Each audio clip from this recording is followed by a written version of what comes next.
There is a man in Omaha who eats a $3 breakfast from McDonald's most mornings. He drives a 10-year-old car that he bought with hail damage to get a discount. He still lives in the same modest house he bought in 1958 for $31,000. If you watched him go about his day, you would assume he was comfortable but ordinary, maybe a retired schoolteacher. His name is Warren Buffett, and he is worth over $100 billion. The habits that make him look cheap are not in spite of his wealth. They are a huge part of how he built it.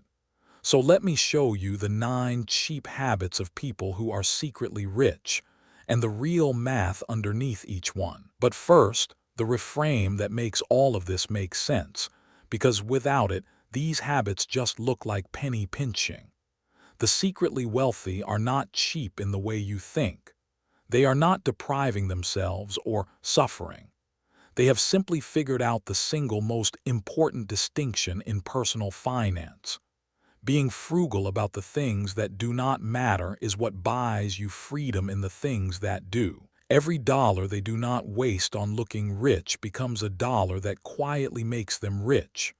What looks like cheapness from the outside is, on the inside, a machine for building wealth. Now let us count the habits. Habit number 1, and it is the foundation under all the others. They live below their means, always. It sounds almost too simple to matter, but in the most famous study of American millionaires, this was the single biggest reason they got wealthy. Not a high income, not a lucky bet. They spend less than they make every single month, and they invest the difference. The uncomfortable truth buried in that research is that most millionaires never earned a giant salary. They just refuse to let their spending rise to meet their income. The gap between what you earn and what you spend is the only thing that ever becomes wealth, and they protect that gap like their life depends on it. Habit number 2. They buy used cars and they keep them for years. The wealthy understand something most people emotionally refuse to accept. A new car loses a huge chunk of its value the instant you drive it off the lot, so they let someone else absorb that hit. They buy a car that is 2 or 3 years old, let the first owner eat the steepest depreciation, and then drive it for a decade.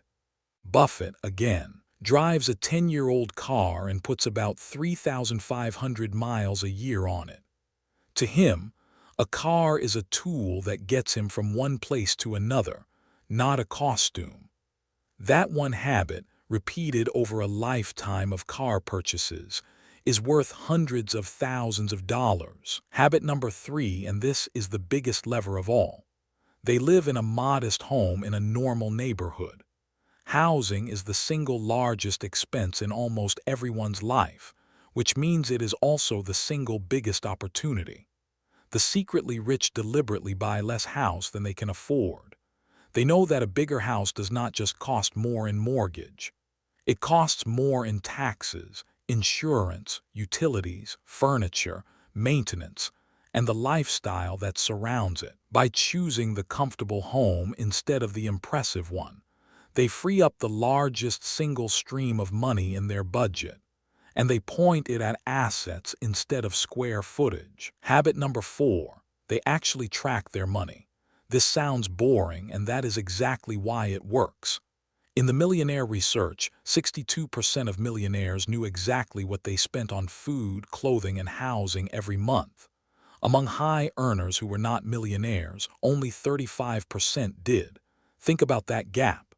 The people who built wealth were nearly twice as likely to simply know their own numbers. You cannot manage what you refuse to look at. The wealthy look. They run a budget, not because they have to, but because awareness is the thing that keeps the leaks closed. Habit number 5. They cook, and they skip the convenience tax. The secretly rich are quietly allergic to paying a premium for nothing. They know that the same meal that costs $40 in a restaurant can cost $70 or more once you add delivery fees, service fees, and a tip. They are not against enjoying a meal out. They are against paying a constant, invisible tax on convenience that buys them nothing they will remember. So they cook more often than you would expect for people who could afford a private chef, because the savings is not really about the food. It is about refusing to bleed money on autopilot. Habit number 6.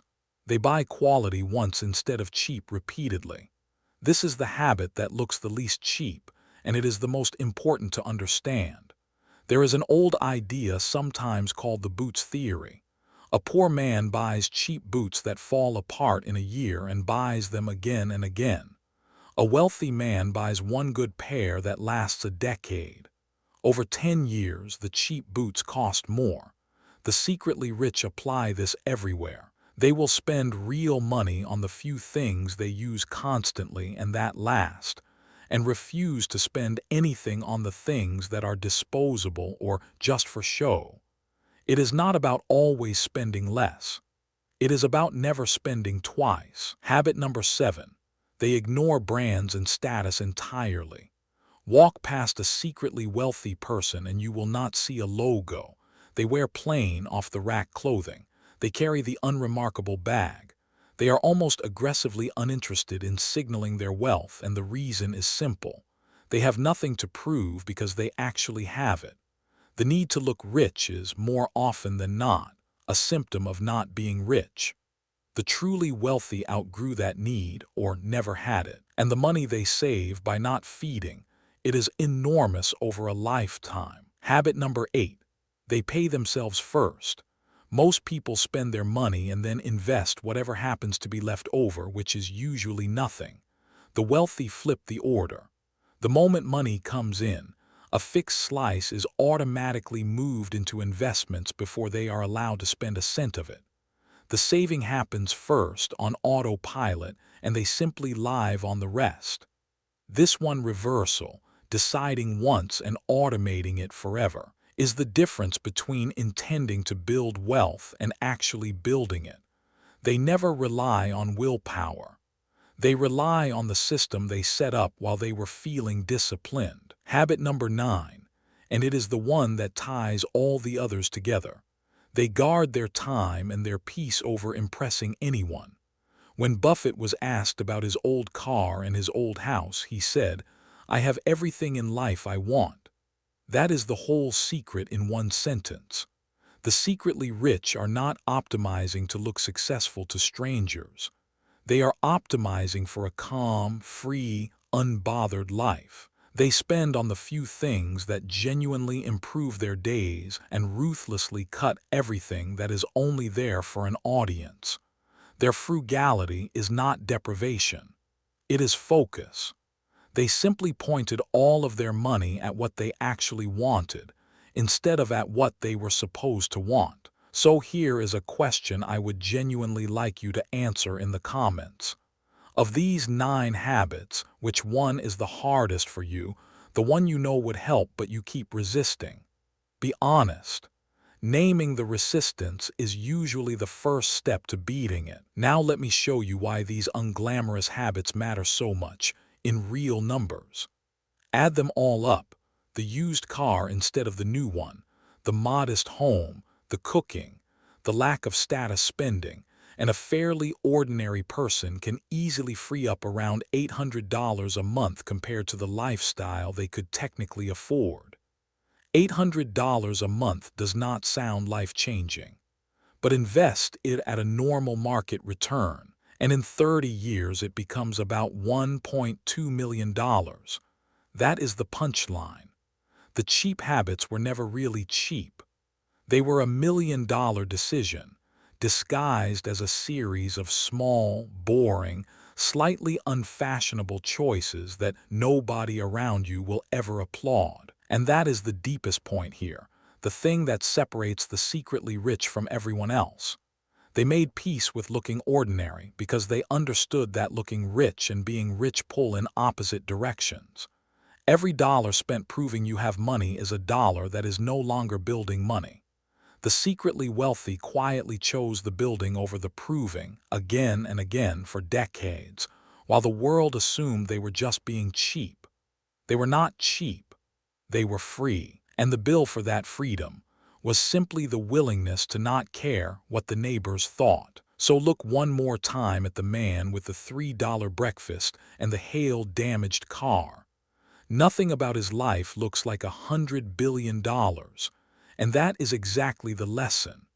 The habits that build real wealth are almost always the ones that look from the outside like you do not have any. The cheapness was never the point. The freedom underneath it was. The expensive life was never really the dream. A calm, unbothered, quietly wealthy one, free of the need to perform for anyone, that was the dream. And that dream has a price tag a lot closer to a $3 breakfast and a used car than to anything that comes with a logo. The only thing standing between most people and real wealth was the fear of looking, for a while, like they did not have it. You never did. And now you know the math. If this changed how you think about one expensive thing you have been telling yourself you can't have, there are a lot more of these. The real math behind the life you actually want. Subscribe, and let's keep decoding it together.